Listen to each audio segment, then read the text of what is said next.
അസ്സലാമു അലൈക്കും. റമദാൻ സീരീസിൻ്റെ 16ാമത്തെ എപ്പിസോഡിലേക്ക് നമ്മൾ എത്തിയിരിക്കുകയാണ്. ഇന്നലെ നമ്മൾ റമദാൻ മാസത്തിൽ നോമ്പ് എടുക്കാൻ പറ്റാത്തവർ അല്ലെങ്കിൽ എക്സ്ക്യൂസ് ഉള്ളവരെ കുറിച്ച് പറഞ്ഞു അല്ലേ. അതിൽ രണ്ട് വിഭാഗം ആളുകൾക്ക് നമ്മൾ ഫിദിയ കൊടുക്കാൻ പറ്റുമെന്ന് പറഞ്ഞു. ഒന്ന് പ്രഗ്നൻറ്റ് ആൻഡ് ബ്രസ്റ്റ് ഫീഡിങ്. ചിലപ്പോൾ വീണ്ടും അടുത്ത പ്രഗ്നൻസി വന്നതുകൊണ്ടോ അല്ലെങ്കിൽ പ്രഗ്നൻ്റ് ആയിരുന്നു പിന്നത്തെ കൊല്ലം ബ്രസ്റ്റ് ഫീഡിങ് ആയതുകൊണ്ട് ചിലപ്പോൾ രണ്ട് റമദാൻ്റെ ഇടയിലുള്ള സമയത്ത് ചിലപ്പോൾ എടുത്തു വിട്ടാൻ കഴിഞ്ഞെന്ന് വരില്ല, അല്ലെങ്കിൽ രണ്ട് റമദാൻ കണ്ടിന്യൂസ്ലി നോമ്പെടുക്കാൻ പറ്റാത്ത അവസ്ഥയിലൊക്കെ വരുന്നവരുണ്ട്. പിന്നെ പറഞ്ഞൊരു കൂട്ടം ആളുകൾ നമ്മൾ പറഞ്ഞ ക്രോണിക് ഇൽനെസ്, പ്രായമായിട്ട് സ്ഥിരമായിട്ട് അസുഖമുള്ള ആളുകൾ, അങ്ങനത്തെ ആളുകൾ മരുന്നും കഴിക്കണം, അല്ലെങ്കിൽ അവരുടെ ബോഡി കൂടുതൽ വീക്കാവും, അല്ലെങ്കിൽ മരണം വരെ സംഭവിച്ചേക്കാം. അങ്ങനത്തെ ആൾക്കാർക്ക് നോമ്പെടുക്കാൻ പറ്റില്ല. അപ്പോൾ ഈ രണ്ട് കൂട്ടർക്കാണ് നമ്മൾ ഫിദിയ കൊടുക്കുക എന്ന് പറഞ്ഞത്. ഇനി ഫിദിയ എന്ന് പറഞ്ഞാൽ എന്താണ്?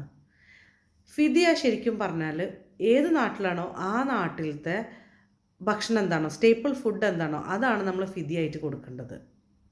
അതായത് 1.5 കിലോഗ്രാമാണ് കണക്കാക്കുന്നത്.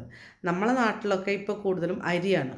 അപ്പോൾ 1.5 കിലോഗ്രാം അരിയാണ് ഒരാൾക്ക് നമ്മൾ കൊടുക്കേണ്ടത്. അപ്പോൾ എത്ര നോമ്പ് വിട്ടുണ്ടോ അത്ര നമ്മൾ കണക്കാക്കി കൊടുക്കണം.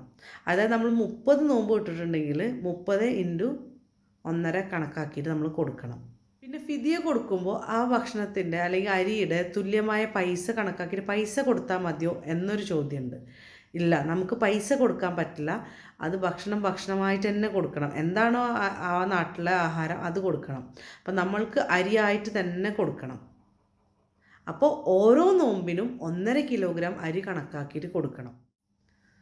ഈ എക്സ്ക്യൂസ് ഉള്ളത് ഈ രണ്ട് കൂട്ടർക്ക് മാത്രമാണ്. അല്ലാതെ ഭയങ്കര ചൂടാണ്, എനിക്ക് ഭയങ്കര ക്ഷീണം, എനിക്ക് നോമ്പെടുക്കാൻ വയ്യ, ഞാൻ നോമ്പ് മുറിക്കുക, എന്നാൽ പകരം ഞാൻ ഫിദിയ കൊടുത്തോളാം എന്ന് ആരും വിചാരിക്കേണ്ട. അങ്ങനെ ഒരു എക്സ്ക്യൂസ് ഇല്ല.